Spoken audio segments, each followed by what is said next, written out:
Manchester United 2, Everton 0. It has been Scott McTominay in the 36th minute and Anton Martial in the 71st minute that really gave United a 2-0 lead over a side known as Everton. Welcome to United Matters channel. It's yet another day and we're here to celebrate this win of Manchester United. And guys, we are back to winning ways. We are back to winning ways. 2 consecutive wins. You know, as I told you that, I see all these games winnable even without Casemiro. If I told you you're playing these teams away from home, Brentford and Everton away from home, it would have been a different result altogether. But at Old Trafford, Ten Hag has gone ahead to make this a fortress. We are last beaten in the Premier League when we lost to Brighton 2-1. Ever since then, only 3 teams have come at Old Trafford and really gotten draws: Leeds, Southampton and Newcastle. The rest have been wins at Old Trafford. So today is really another day that's seen United go into the 3rd place with 56 points again. Last season, I think we ended at 58 points, meaning that if we win our next game away at Nottingham Forest, would have gone ahead to surpass the number of points that we collected last season for the team of Manchester United. So thank you very much. And I think you guys are very happy for the win. Had predicted a win of 3-0 for Manchester United, but obviously we just found ourselves in a position of only going ahead to really get 2 only, but obviously with a clean sheet, and we are celebrating and jubilating for that win that's going ahead to come in through. So it shows you that Erik ten Hag is just 3 points away from surpassing the number of points that we collected the entire season of 2021-2022. We played 38 games, we won 16, we drew 10 and lost 12. You know, we conceded 57 goals and scored 57. We had a goal difference of 0 points. So that means the next game away at our next game out at Nottingham Forest, if at all we win it, we'll have surpassed the number of points that we have gone ahead to really collect the entire season of 2021. That's a very big progress at Manchester United. And I saw someone shamefully coming out and saying that that is where we are almost last season. I told him, no, please, because we are still having 10 games to go. And we played our 29th game of the season, meaning that we are left with 9 to go, and United is having 56 points. What a way to get into the final bend of the season with Casemiro returning back with lots of positives that have been achieved in this game of football. One, Anton Martial, you know, he's back, and obviously he has a very good record against Everton. And as we came into this game, Anton Martial had been involved in 11 goals in 15 appearances for Everton, and obviously he has gone ahead to really cement that win again by scoring that second goal that we are really yearning to get, because we had very many chances in the first half, very wasteful, I might say. Sancho, Marcus Rashford having most of the chances, and they really couldn't really bury them in the back of the net. But obviously Scott McTominay came in through and capitalized onto that assist that so Sancho really released him in a very good way and obviously put that game to bed. But it shows you that we had very many chances and we didn't really utilize them. That is one of the positives, that this time around in the game of Brentford, we had the chances and we scored 1. Today, we've gone ahead to score 2. And I think the confidence is really coming back slowly by slowly, because I know what it means when a team takes 3 games of the Premier League without scoring a goal. 7-0 against Liverpool, 0-0 against Southampton, and 2-0 against Newcastle. All that just puts us to a situation that we had a lot of pressure onto us. And this time around, we've seen even people that don't usually score for Manchester United score. You know, people had already said, if you get the goals of Marcus Rashford off the United side, United will capitulate. And I say, you guys, what are you talking about? We're here talking about Marcus Rashford as a player for Manchester United. Everything he does on the field of play belongs to Manchester United. And today, Scott McTominay has scored a goal for Manchester United. That's coming in from unusual source. Anton Martial has gone ahead and really scored a goal for Manchester United, and this was his 2nd game.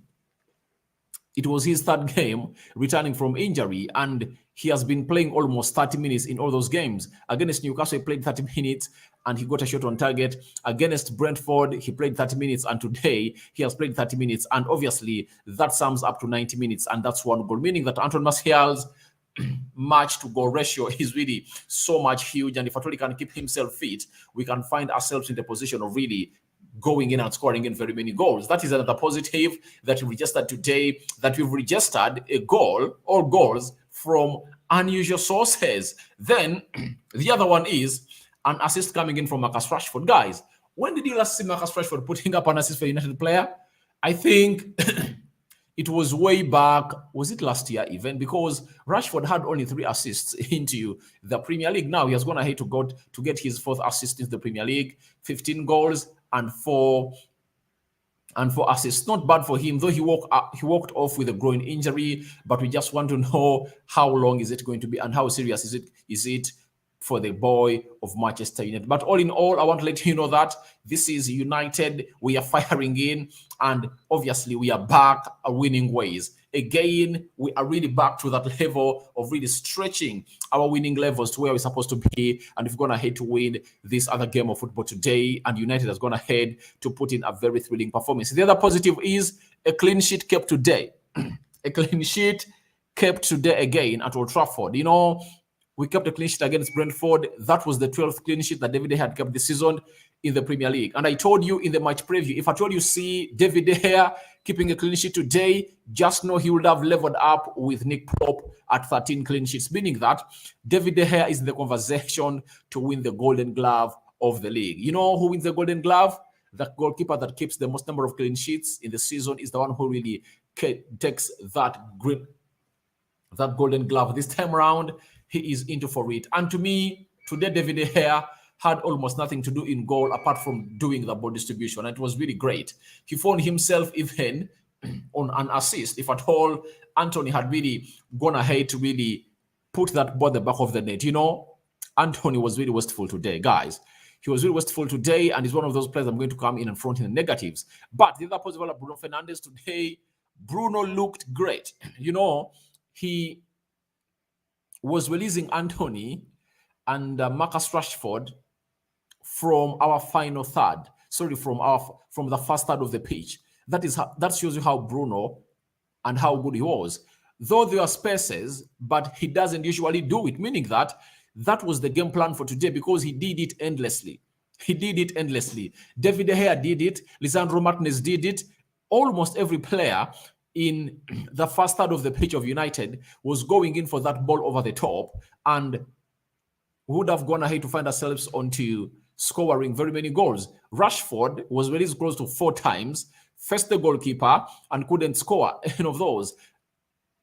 We can really declare it as one of those worst days for Marcus Rashford ever since he's played this season for Manchester United. Anthony, thrice facing the goalkeeper of Everton and obviously failing to score. You know, that is really so much bad of us, because if we had 21 shots on target in the first half and we couldn't capitalize onto scoring any of those until Jadon Sancho really released Scott McTominay, and Scott McTominay hit that ball in the back of the net, then that shows that we lacked a little bit of composure.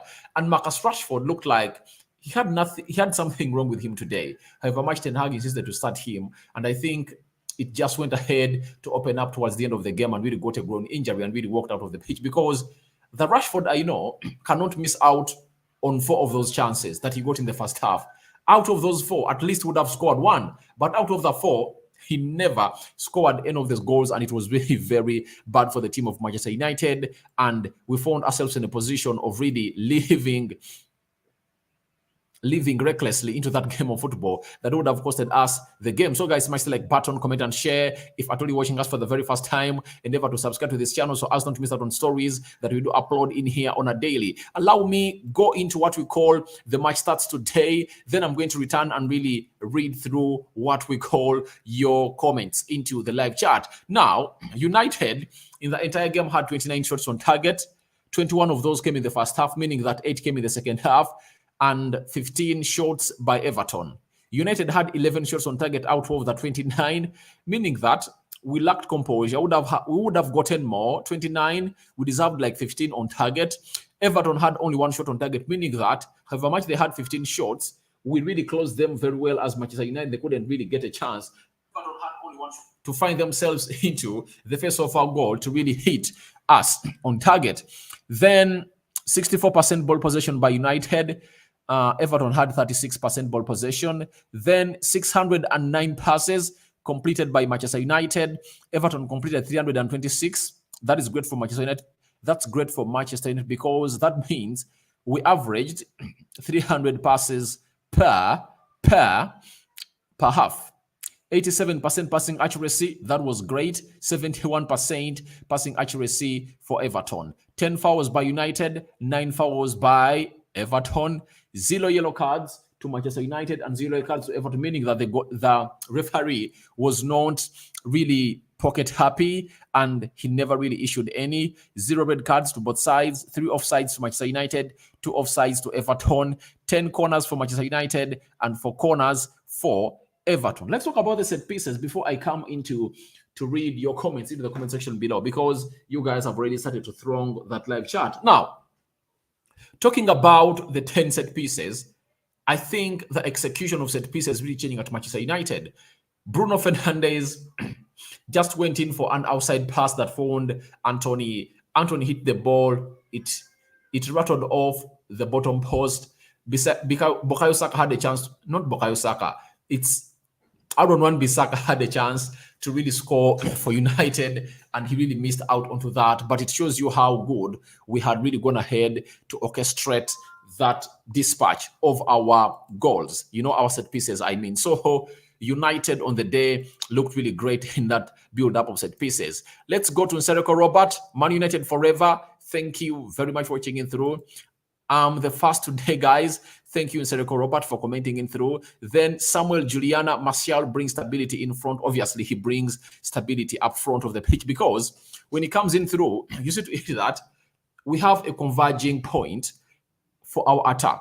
The focal point is always great. And you saw to it that when he came on through, things were really going on to our level and our side, and we just found ourselves really doing the needful. And we happened to really open up that defense of Everton a lot. And I insinuate that if at all we had Martial in the first half, would have gone ahead to score close to 3 goals, because sometimes you just needed a person to make a run that makes the other, or gives the other one some space to really score in. And we lacked that. We lacked the apex of our attacks in the first half. We went ahead to lack a lot when it comes to, or when it came to the composure. You know, Anton Martial gives us composure, and Samuel Juliana is really getting it and hitting it on the tip of the nail, because he gives us a lot, and he gives us a lot up front. And one of those that he gives us is about being stable in front of the field of play. Harry Kim Kabaga, wow, incredible today's match. Yeah, it's been incredible, but we lived recklessly for so long, you know, scoring in the 36th minute after 21 shots. And then we waited for Martial to come in through and really score in the 71st minute. To me, that is what we call living reckless. We lived reckless for the entire game, and we had lots of chances to kill off the game, and we didn't kill off. And that goes to Anthony and Rashford in the first half. They would have gone ahead to capitalize onto that and give us the lead that we really deserved. Then Carole Moses Pasco, warm hand cap to Bruno Fernandes and midfield. Have played well. Yeah, hint about Bruno Fernandes trying to really show us that he's really becoming that player to be so much important as far as playing in the CDM is concerned. He's not a player that we've known playing into a CDM position, but when he came on today, he really looked great. He really looked good for the club of Manchester United, and I think he could have gotten himself a couple of assists if at all. Marcus Rashford found himself in positions of really concentrating in front of goal and really securing himself a point, in a ball into the back of the net. And that is Bruno Fernandes leading by example. And obviously, we've gone ahead to do the needful. Then, Carole Moses Pasco, midfield is midfield. Have seen Eriksson's mid. Yeah, he really had all what to do and control that midfield that is Eriksson. I love the way he really played very well today. He came on through. He showed us his composure, close to 20 minutes in his legs. I think that puts him in contention to start against Sevilla on Thursday. Casemiro returning on Thursday, that gives us a very clear position of us to really get into the attack of Sevilla. And we've gone ahead to win our second game consecutively, having taken 3 games without a single win. Ochila Caesar, yeah, Rashford was not fit enough today, but I give Bruno Miguel man of the match. All right, we'll tackle that into the player ratings when that session really comes in through. Then I'm having Amite. United for life. Obviously, United has to be for life because it's giving us a smile, right? It's getting us to those smiles that we used to have under Sir Alex Ferguson. Then John Manda, Man United, well done. They have played a wonderful game today. All right, they've played a wonderful game today. Yeah, we played a wonderful game today. Possession, fighting for second balls, attacking ways, the prowess in the attacking in the final third of the pitch was really great. Sancho, just great. 2 games played in the row, and is showing us why Ten Hag is going to hate to trust him to play him in every game that he has gone ahead to feature in Old Trafford ever since return from the international break. That shows you how Ten Hag is trusting Jadon Sancho. Then I'm having Old Port Charles. I'm happy for today, but we wasted very many chances. It really shows you that we needed world-class striker, because after Martial in, we got a second goal. That is Old Port Charles. All what we needed in these games was a win. All what we needed against Brentford and Everton was to win, such that we got 6 points ahead of Tottenham Hotspur, because right now we are level on games with Spurs, and Spurs is playing Brighton today. So you never know what's going to come from that result, but obviously you know what Brighton brings on the field of today, on the field of play. We are 3 points ahead of Newcastle. Newcastle is playing Brentford, and you never know what's going to happen at the stadium of Brentford, because Newcastle might drop points today, and we are back into the 3rd position. We've kept a clean sheet, and our goal difference is really increasing. And we are having how many goals now as goal difference? We are having 7, meaning that if we continue keeping clean sheets and really scoring very many goals, we can find ourselves in a position of really having a very good goal difference, because we want that 3rd position badly. And obviously, we have to really take it to the level it's supposed to be. Let's talk about Marcel Sabitzer today. Guys, Sabitzer has been a very good player today. Sabitzer played very, very well. 2 shots on target. Then he went ahead to really release Bruno Fernandes. Fernandes tried to head that ball in the back of the net, and it never really went the right way. But obviously, it was Sabitzer, and he played close to 80 minutes. The manager took him off and brought on Eriksson. And I think Sabitzer is really improving game in, game out, and is showing us the importance of what he does on the field of play as a player that we signed from Bayern Munich. Then we are having Oleyede Joshua. I'm glad Eriksson is back. Yeah, Eriksson is back. And the only players that are really off is Marcus Rashford this time round. We don't know how serious that injury is going to be, but him being back is another second chance that the Lord has given us to see to it that we really concentrate in the midfield with Casemiro back. Remember, this was the last game that Casemiro's ban ended, and that means as we play away at Nottingham Forest, we are going to be having Casemiro with us this time around. So we pray to it that we come in through and do the needful at the club of Manchester United, and obviously we really do the needful at the club. I'm having Semanda Ronald. It is Ten Hag wants to get Mauritius, the young Modric. What's that? Is it true that Ten Hag wants to get Mauritius, the young Modric? I've not heard about that player known as Mauritius. I've not heard about him. Get me the real name of the player. Because Mauritius, I've not heard about him. I've not heard about Mauritius. I've heard about Hojland. I've heard about Benjamin Sheshko. That's all I've heard about. But Mauritius, he's a novice to my ears.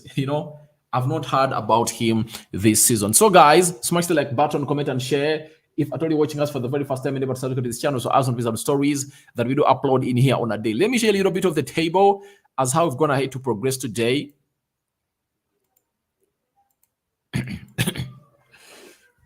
Today we've played our 29th game, and obviously we've gone ahead to really hit 56 points.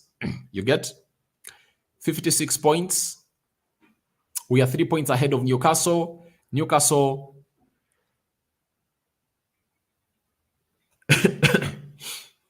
Newcastle has a game in hand that they are playing Brentford today. So if they win, we are back to fourth. We are 6 points off Spurs, meaning that we've now leveled games with Spurs and we are 6 points ahead of them. That shows you how much we are solidifying that third position. Look at Brighton is playing Tottenham Hotspur. Very big game. Then Liverpool, look at Liverpool. They have played 8 games and they're having 43 points. Now we are 13 points ahead of Liverpool. That's it. If at all Arsenal beats them tomorrow, that means we'll have played the same number of games and 13 points off them, meaning that they cannot catch us. They cannot catch up on us. And I think they cannot even catch up on Newcastle. So I think the top 4 positions for Liverpool look like they've come to an end because I don't see any reason. I don't see anywhere they're coming in through to really tussle it for that position. So I see them as a total loss and they're not coming back to do the needful for the club of themselves. So to me, I believe top 4 is done for us. Top 4 is done for us with Casemiro returning. Eriksen is back. Martial is back. Garnacho soon returning. Rashford, we are waiting for the medical report and see what is really happening onto him because we really need him in this game of football. But Harry Maguire today, not all that exposed because they played a high line and Everton just couldn't really find that final pass. But again, the only time Damian Gray came close to Harry Maguire had really to get hold of him, and a penalty call was made by Everton that the referee said no. But it shows you how calamitous it is to play with Harry Maguire into that position of Manchester United. He's called Mauritius. I'll go and really look for him, but I've not yet heard about him. This is what we need from the best team. Obviously, the best team, United, is back to winning ways. 2 clean sheets in a row at Old Trafford.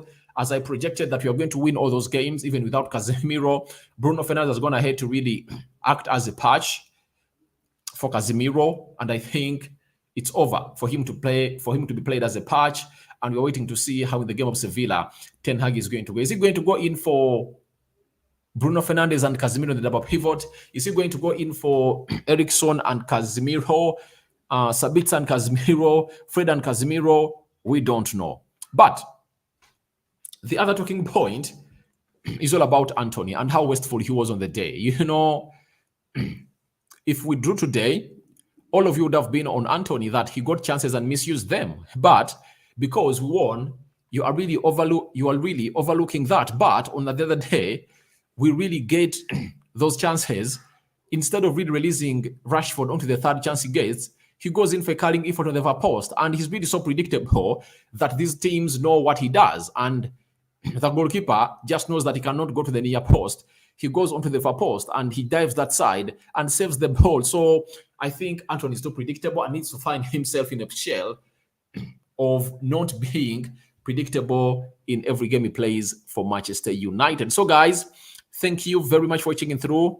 I think let's call it quits today because we've gone ahead to win and we just a win. I sign out for now. See you later. May the Almighty bless you abundantly. I'm out.